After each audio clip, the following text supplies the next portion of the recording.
Hello guys, welcome to my channel study steno जॉसन। Guys आज के इस वीडियो में हम लोग बात करने वाले हैं डीआरडीओ सेप्टेम 09 ए एंड ए का जो प्रीलिम्स का एग्ज़ाम था वो आपका 2019 में कंडक्ट करवाया जा चुका है, लेकिन अब टीयर 2 का एग्ज़ाम होने वाला है कुछ ही दिनों में। तो उसी के रिगार्डिंग ये वीडियो है, जिसमें अगर आपको पता होगा कि जैसे व्हीकल ऑपरेटर पोस्ट कोड 0901 के एडमिट कार्ड कुछ दिनों पहले ही आए हैं। कुछ शॉर्ट लिस्टेड कैंडिडेट के जो एडमिट कार्ड है वो अवेलेबल हो चुके हैं, बाकी के कुछ दिनों बाद आ जाएंगे। तो यहाँ पे टीयर 2 का जो एग्ज़ाम है वो ट्रेड स्किल और physical fitness and capability test का है। उसी के रिगार्डिंग मैं आपको ये अपना एक वीडियो प्रोवाइड करवाने वाला हूँ, जिसमें मैं आपको कंप्लीट इन्फॉर्मेशन दूंगा और मैं आपको बता देता हूं कि इस वीडियो में मैं आपको क्या क्या बताने वाला हूं। तो सबसे पहले हम डिस्कस करेंगे स्किल टेस्ट जो है वो कब से स्टार्ट हो जाएगा, कितने दिन पहले आपके पास एडमिट कार्ड आ जाएगा, पूरी इन्फॉर्मेशन इस वीडियो में हम पता करेंगे। सेकंड चीज़ मैं आपको बताऊंगा कि आपको तैयारी कैसे करनी है। जैसे ट्रेड हो गया, आपका स्किल हो गया, स्किल में जैसे टाइपिंग हो गई, स्टेनोग्राफी हो गई, physical fitness and capability test जो होगा उसकी तैयारी आपको कैसे करनी है, वो सारी चीज़ें हम डिस्कस करेंगे। नेक्स्ट चीज़ मैं बताऊंगा आपको कंपटीशन के बारे में कि कितना हार्ड कंपटीशन और कितना इजी कंपटीशन रहने वाला है इस डीआरडीओ सेप्टेम में की जो पोस्ट है उसमें। नेक्स्ट हम बात करेंगे कि स्किल टेस्ट के लिए जो आपको डाटा प्रोवाइड होने वाला है उसके रिलेटेड भी मैं आपसे बात करूंगा कि किस टाइप का डाटा आपको प्रोवाइड होगा। जैसे स्किल टेस्ट हो गया आपका टाइपिंग हिंदी और इंग्लिश में, और स्टेनोग्राफी जिस टाइप का डाटा प्रोवाइड होगा उस बारे में हम डिस्कस करेंगे।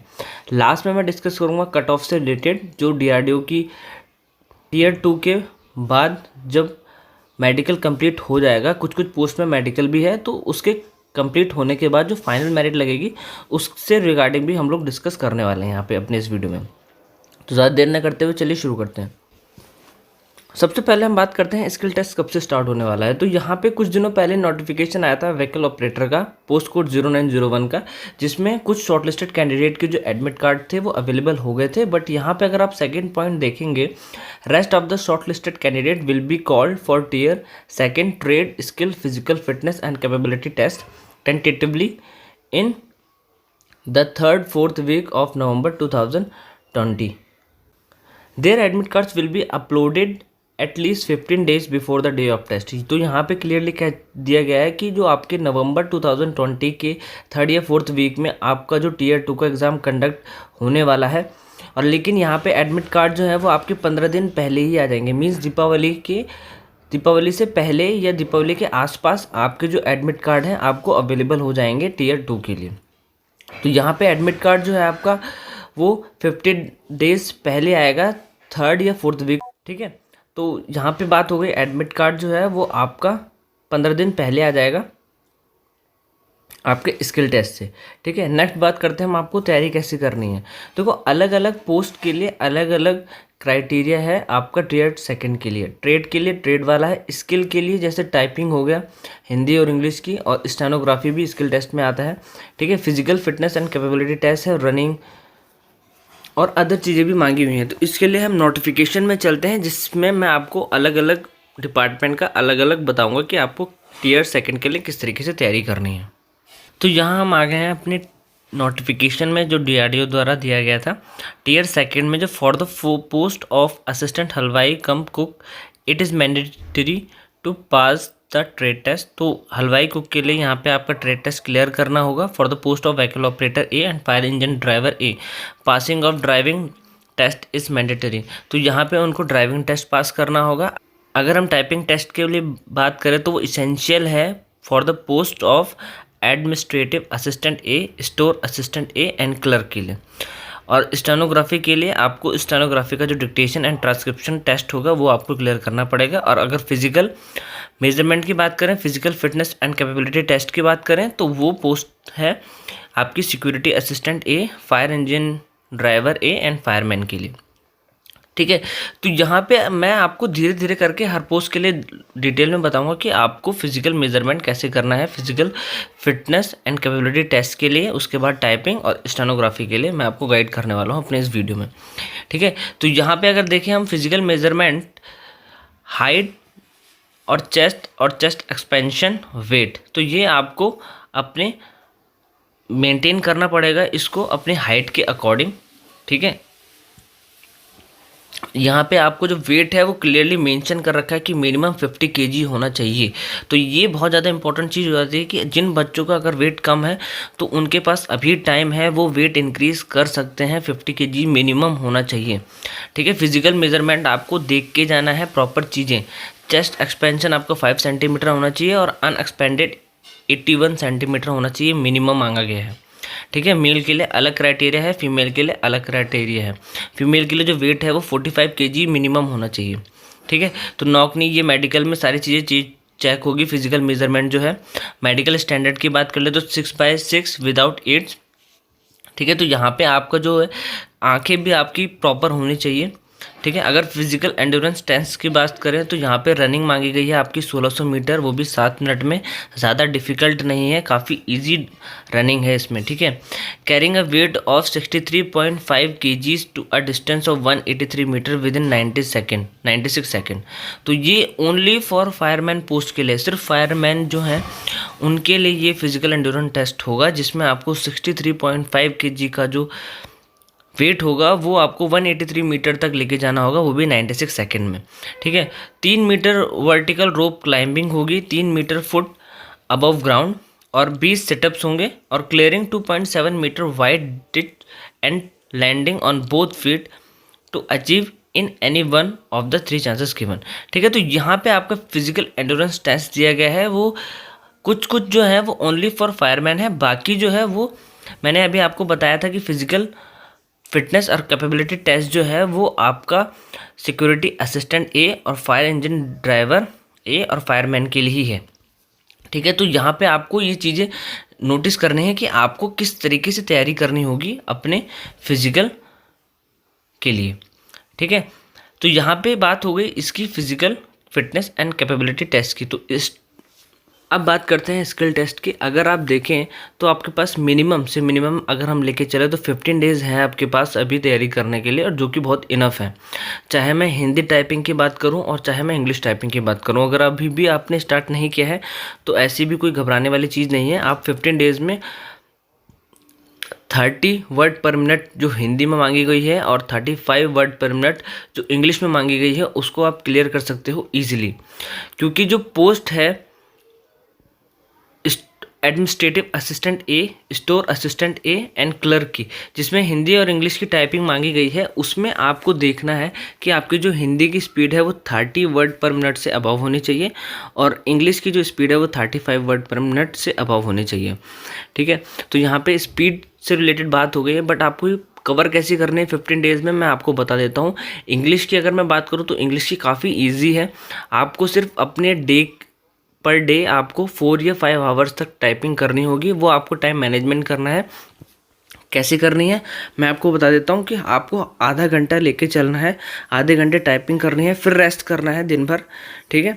उसके बाद फिर आधा घंटा, फिर रेस्ट, फिर आधा घंटा, फिर बट ये आपको 4 घंटे तक कंप्लीट करना है अपने टाइपिंग को, ठीक है। अगर आप इतना करते हैं तो आपका ईजिली हो जाएगा। बट अगर आपको दिक्कत आती है ऐसे करने में तो मैं आपको सजेस्ट करूंगा कि आप कोई टाइपिंग मास्टर जो है वो डाउनलोड कीजिए। अगर आपको उसका फुल वर्जन नहीं मिलता है तो आप कमेंट सेक्शन में कमेंट कीजिए, मैं उसके लिए आपको मेल के द्वारा आपको उसकी जो साइट है वो प्रोवाइड करवा दूंगा, आप वहाँ से जाके इसको डाउनलोड कर लेना, ठीक है। अगर आप टाइपिंग मास्टर से करते हैं तो काफ़ी बेटर है, क्योंकि उसमें आपको ईजिली अप्रोच मिल जाती है टाइपिंग सीखने के लिए, ठीक है।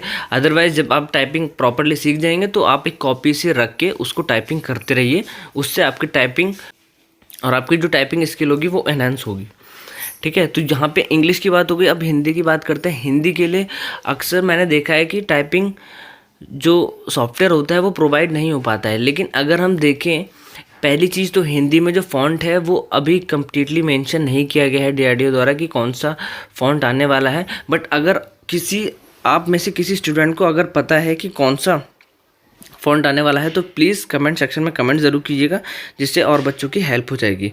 बट जहाँ तक पता है कृति देवी आ रही है, ठीक है। मैंने किसी से पूछा था जो DRDO में ही हैं, तो उन्होंने मुझे बताया था कि कृति देवी यूज़ किया जाता है, तो उसके रिकॉर्डिंग मैं आपको बता रहा हूँ। अदरवाइज़ अगर आपको कोई और इन्फॉर्मेशन मिलती है मुझे तो मैं अपने वीडियो में आपको बता दूंगा, ठीक है। तो हिंदी की टाइपिंग के लिए भी सॉफ्टवेयर प्रोवाइड नहीं होते हैं, बट अगर आपको मिल नहीं पा रहा है सॉफ्टवेयर तो आप कमेंट सेक्शन में कमेंट कीजिए, मैं इसके लिए भी आपको सॉफ्टवेयर जो है प्रोवाइड करवा दूंगा। टाइपिंग कैसे करनी है इसका भी वही रूटीन होगा आपको टाइपिंग, बट हिंदी की थोड़ी डिफ़िकल्ट टाइपिंग होती है क्योंकि इसमें जो है कोड डालने पड़ते हैं कुछ कुछ वर्ड के लिए जो आपको याद करने पड़ेंगे। ठीक है, तो हिंदी की टाइपिंग थोड़ी सी डिफ़िकल्ट होगी, बट ऐसा नहीं है कि 15 डेज़ में अनअचीवेबल हो, अचीवेबल है, बट आपको डेडिकेशन के साथ करना होगा इसे। ठीक है, तो यहाँ पे अगर हम टाइपिंग टेस्ट की बात करें तो वो क्लियर हो सकता है आपका जब आप डेडिकेटेड होकर इस चीज़ को करते हैं। ठीक है, नेक्स्ट बात आती है स्टेनोग्राफी की। देखो स्टेनोग्राफी की अगर आपको बिल्कुल भी नॉलेज नहीं है क्या और नहीं पता है आपको स्टेनोग्राफी नहीं होती है, तो यहाँ पर ऊपर आई बटन है, यहाँ पे आप जाके देख सकते हैं। मैंने पूरा बता रखा है आपको कि स्टेनोग्राफी का मैंने आपको पूरा इंट्रोडक्शन दे रखा है कि स्टेनोग्राफी को सीखने में कितना टाइम लगता है और कितने आप बिना कोचिंग के इसको सीख सकते हो और आप अपनी स्पीड को एनहेंस कैसे कर सकते हो, सारी चीज़ों को मैंने अपने इस वीडियो में डिस्कस किया है, तो आप वहाँ पर से जाके इसको देख सकते हैं। और नेक्स्ट बात आती है कि स्टेनोग्राफी की आपको प्रैक्टिस कैसे करनी है, तो आपको डेली से डेली आपको 2 या 3 डिक्टेशन कंप्लीट करनी है। 10 मिनट की मिनिमम 10 मिनट की आपको डिक्टेशन कंप्लीट करनी है। और कैसे करनी है, कोशिश करें वैसे तो अखबार की डिक्टेशन आप लिखिए, जितनी आप डिफ़िकल्ट डिक्टेशन करेंगे उतना आपके लिए बेनिफिट और बेनिफिशियल होगा।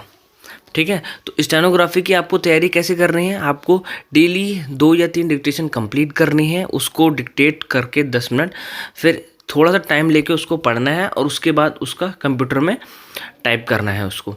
ठीक है, तो यही आपकी प्रोसेस होनी चाहिए क्योंकि स्टेनोग्राफी जो है वो काफ़ी कम बच्चे कर पाते हैं क्लियर, और इसमें जितने बच्चे सिलेक्टेड हैं उनमें से काफ़ी कम बच्चे होंगे जो कि स्टेनोग्राफी को क्लियर कर पाएंगे। ठीक है, तो यहाँ पे बात हो गई स्किल टेस्ट की। तो यहाँ पे मैंने आपको इन्फॉर्मेशन दे दी है कि आपको स्किल और फिटनेस कैपेबिलिटी टेस्ट को कैसे क्लियर करना है, सारी प्रोसेस मैंने आपको बता दी है ओरली। ठीक है, नेक्स्ट बात करते हैं, कंपटीशन कम है, कंपटीशन ज़्यादा नहीं है, क्योंकि अगर आप देखें तो इसका जो प्रीलिम्स था वो 2019 में ऑलरेडी कंप्लीट हो चुका है, लेकिन इस प्रोसेस को 1 साल से ऊपर हो गया है। ठीक है, तो जितने भी बच्चे क्वालिफाई हुए थे उस एग्ज़ाम के बाद वो बहुत सारे बच्चे जो ऐसे हैं वो किसी दूसरे एग्ज़ाम में भी चले गए हैं। ठीक है, जैसे यूपी पुलिस की बहुत सारी भर्तियां हुई थी, ठीक है, काफ़ी बच्चे उसमें भी गए हैं। रेलवे लोको पायलट की जो ज्वाइनिंग हुई थी, तो मेरे काफ़ी जो स्टूडेंट्स हैं वो भी उसमें ज्वाइन हो चुके हैं जिनका DRDO में क्लियर हुआ था। बट उनकी जो पोस्ट थी वो एडमिनिस्ट्रेटिव असिस्टेंट A की थी। ठीक है, इंग्लिश की थी। तो यहाँ पे मैं आपको बताना चाहता हूँ कि 1 साल जो हो गया है उसमें काफ़ी बच्चे जो हैं दूसरी पोस्ट में चले गए हैं। ठीक है, तो यहाँ पे आपको जो कंपटीशन है वो थोड़े कम होने के चांसेस भी हैं। कंपटीशन कम होने का एक नेक्स्ट रीज़न ये भी है कि जैसे अगर हम देखें स्किल टेस्ट हो गया आपका स्टेनोग्राफी का, टाइपिंग का, तो इसमें भी काफ़ी बच्चे जो हैं वो बाहर होने के चांसेस होंगे क्योंकि स्टेनोग्राफी वैसे भी इजी नहीं होती है, डिफ़िकल्ट होती है। तो स्टेनोग्राफी में जिन बच्चों का टियर 2 कंप्लीट होता है उन सबका सिलेक्शन तो कंफर्म होने के चांसेस बहुत ज़्यादा ब्राइट हैं। अगर हम टाइपिंग टेस्ट देखें तो उसमें भी काफ़ी बच्चे जो हैं वो बाहर होंगे। टाइपिंग टेस्ट भी डिफ़िकल्ट होगी, काफ़ी बच्चों को टाइपिंग नहीं आती होगी, तो वो भी इस टेस्ट में बाहर होने के चांसेस हो सकते हैं उनके। ठीक है, नेक्स्ट बात आती है फिजिकल एंड्योरेंस टेस्ट की, तो वो भी इतना ईजी नहीं दे रखा है, काफ़ी डिफ़िकल्ट है, उसमें भी काफ़ी बच्चे बाहर होंगे। तो अगर आप पूरा देखें तो टियर 2 जो है उसमें काफ़ी बच्चे बाहर होंगे।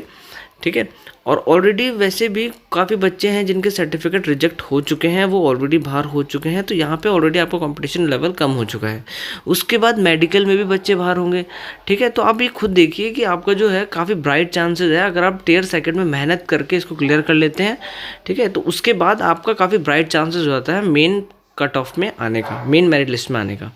तो गाइस ये रीज़न थे जिनसे पता चलता है कि जो आपका कंपटीशन है वो थोड़ा कम हो सकता है आफ्टर टियर 2 टेस्ट। अगर अब बात करें स्किल टेस्ट के डाटा की, तो स्किल टेस्ट मीन्स टाइपिंग हो गई, हिंदी इंग्लिश, और आपकी स्टेनोग्राफी हो गई। ठीक है, तो यहाँ पे अगर मैं बात करूँ डाटे की तो काफ़ी इजी मैटर आता है आपको इंग्लिश और हिंदी में भी टाइप करने के लिए, और स्टेनोग्राफी में भी इजी डाटा आता है। ठीक है, तो अगर आपको उसी टाइप का डाटा प्रोवाइड करवाना है तो आप कमेंट सेक्शन में कमेंट कीजिए। मैं कोशिश करूँगा आपको स्किल टेस्ट के एडमिट कार्ड आने से पहले मैं आपको वो डाटा डे बाय डे आपको प्रोवाइड करवाता रहूँगा, जिससे आप उसको टाइप करेंगे और उसी तरीके का मैटर जो है वो भी आपको DRDO में देखने को मिलेगा। मैं ये नहीं कह रहा कि सेम डाटा आएगा, बट हाँ जिस डिफ़िकल्ट लेवल का आएगा उस डिफ़िकल्ट लेवल का जो डाटा है मैं वो आपको प्रोवाइड करवाने की कोशिश करूँगा। ठीक है, तो लास्ट बात आती है कट ऑफ की। तो कट ऑफ से रिलेटेड मैं ये बोलना चाहता हूँ कि काफ़ी कम बच्चे हैं जो DRDO में सिलेक्टिव में हैं, और कुछ बच्चों का तो रिजेक्शन भी हो गया है क्योंकि वो सही सर्टिफिकेट जो है वो अपलोड नहीं कर पाए थे, भेज नहीं पाए थे। तो काफ़ी बच्चे जो हैं इसी चीज़ में भी बाहर हो गए हैं।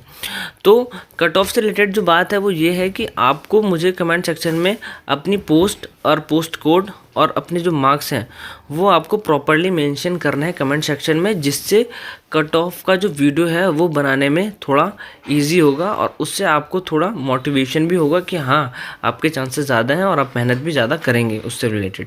ठीक है, तो कट ऑफ से रिलेटेड बात यही थी कि आपको सिर्फ अपनी पोस्ट कोड और आपके जो मार्क्स आए हैं वो आपको कमेंट सेक्शन में कमेंट करने हैं।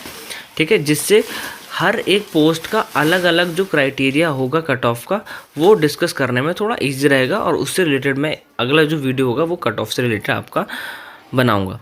ठीक है, जिससे हम लोग को थोड़ा सा आइडिया मिल जाएगा कि इसकी कट ऑफ कहाँ से कहाँ तक जा सकती है। ठीक है, तो गाइज़ आज के वीडियो में सिर्फ इतना ही। अगर आपको कोई भी डाउट होता है स्किल टेस्ट से रिलेटेड, ठीक है, स्टेनोग्राफी से रिलेटेड या जो आपका physical fitness and capability test था उससे रिलेटेड आपको कोई भी डाउट होता है तो आप कमेंट सेक्शन में कमेंट कीजिए, मैं सबका इंडिविजुअली आंसर दूंगा।